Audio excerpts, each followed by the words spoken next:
Welcome to today's Explainer. We're jumping straight in today, but really quickly before we do, you'll spot a little banner running up in the top corner throughout this Explainer for Academic Zenith Online Academy. They've got admissions open right now, and you can book a free demo class to snag a 30% discount on absolutely any course. Right, with that out of the way, let's get into it. Today, we're embarking on a journey that spans millennia, diving into a subject that has literally shaped the world as we know it. We're going to look at human history through the lens of one absolute enduring obsession, the pursuit of connectivity and the relentless battle to control the corridors of power. Okay, let's dive into this. I've got a slightly cheeky question for you. What on earth do a catastrophic volcanic eruption, a pair of monks smuggling bugs in walking sticks, and today's incredibly intense geopolitical rivalries all have in common? Well, as you'll see, the answer lies in the endless, high-stakes battle for global trade routes. To answer that question fully, here's our roadmap for this explainer. We'll be covering 1. Ancient webs of trade. 2. A goddess in Pompeii. 3. Smuggling silk and paper. 4. China's modern Silk Road. And 5. The new global corridors. Let's get started. Part 1. Ancient webs of trade. Now, you have to remember, before modern shipping containers or massive cargo planes, moving absolutely anything overland was just incredibly slow and exorbitantly expensive. So when ancient civilizations needed to cross continents, they had to forge entirely new paths from scratch. The most famous of these, for sure, is the Silk Road. Kicked off by the Han Dynasty's westward expansion around 114 BCE under the imperial envoy Zhang Qian. This wasn't just a single road. Actually, it was a massive 6,400-kilometer web spanning all of Eurasia. It functioned as a vital artery, moving highly coveted Chinese silk, paper, and gunpowder westward while funneling sturdy horses, gold, and agricultural goods right back to the east. While the Silk Road gets practically all the glory, there were parallel networks that were just as vital. Take the ancient tea and horse caravan road, for example. This route sneaked right through the treacherous, high-altitude terrain of southwest China, straight across the Hengduan Mountains, linking regions like Sichuan and Yunnan directly into Tibet, and even further beyond to India. This particular route thrived on a brilliantly simple exchange. It was mutually beneficial, but also highly strategic. You see, the Tibetans desperately needed the nutritional benefits of compressed Chinese tea to survive their harsh, high-altitude environment.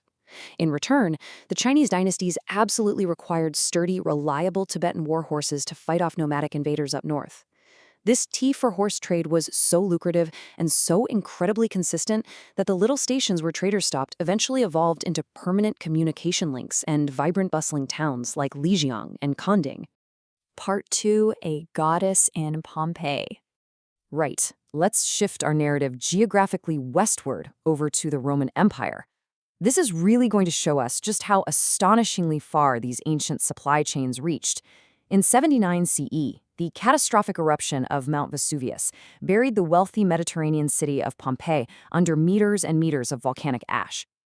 Now, while deeply tragic, this event effectively froze the entire city in time. When archaeologists eventually excavated it centuries later, they didn't just find standard Roman artifacts. No, they found perfectly preserved evidence that Indo-Roman maritime trade was already absolutely booming by the 1st century CE.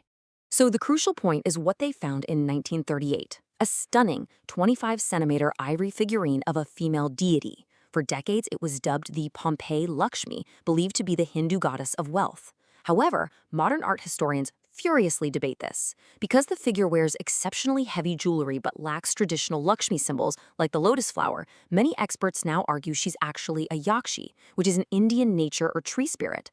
Uncovered by the Italian archaeologist Amedeo Maiuri in a wooden chest, the actual context of where this figurine was found is just fascinating.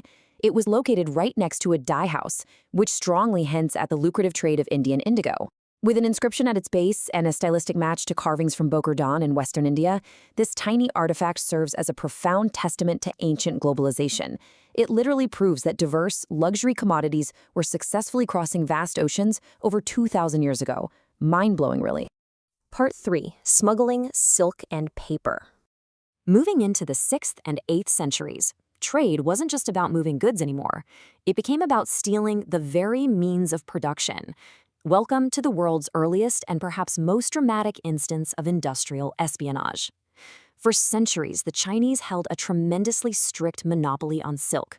Exporting the worms or their eggs? That meant certain death. But in 563 CE, the Byzantine Emperor Justinian I had basically had enough.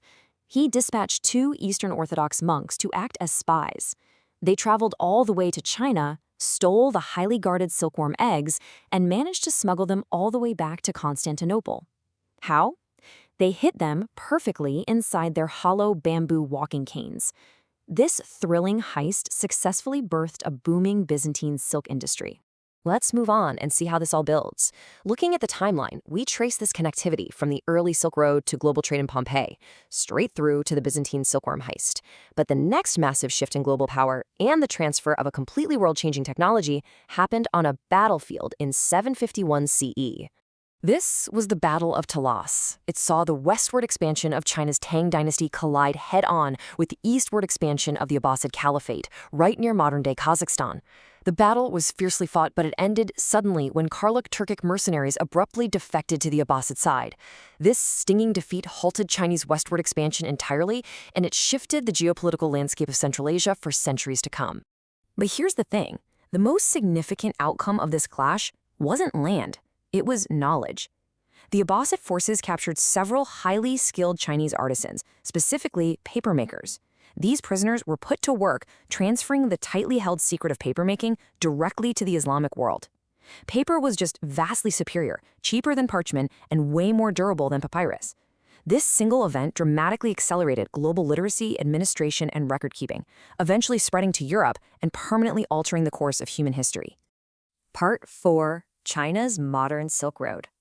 Let's fast forward from ancient empires right into the 21st century. What is so incredible to me is how these ancient ambitions are being explicitly revived today to shape the modern world order. The pivotal year to look at here is 2013. That's the year Chinese President Xi Jinping officially launched a massive multi-billion-dollar project specifically designed to recreate those historic overland and maritime networks. You've likely heard of it, the Belt and Road Initiative, or BRI. It is an infrastructure-led economic expansion of truly staggering scale. Covering land, ocean, and even digital networks, the BRI is financed largely by Chinese state-owned banks. It leverages what official documents refer to as the Silk Road spirit to build roads, railways, pipelines, and massive ports across Asia, Africa, and Europe.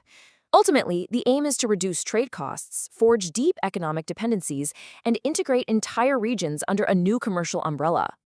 Part 5. The New Global Corridors. Naturally, a project of this magnitude, one that's actively altering global trade dynamics, hasn't exactly gone unnoticed by Western and allied nations.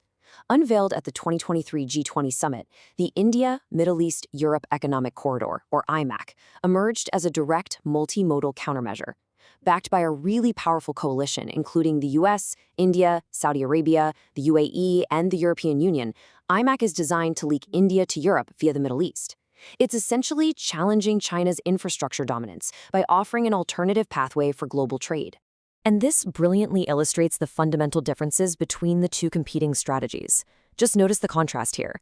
The BRI relies heavily on centralized funding from state-owned banks, focusing very much on traditional, large-scale infrastructure under Chinese leadership.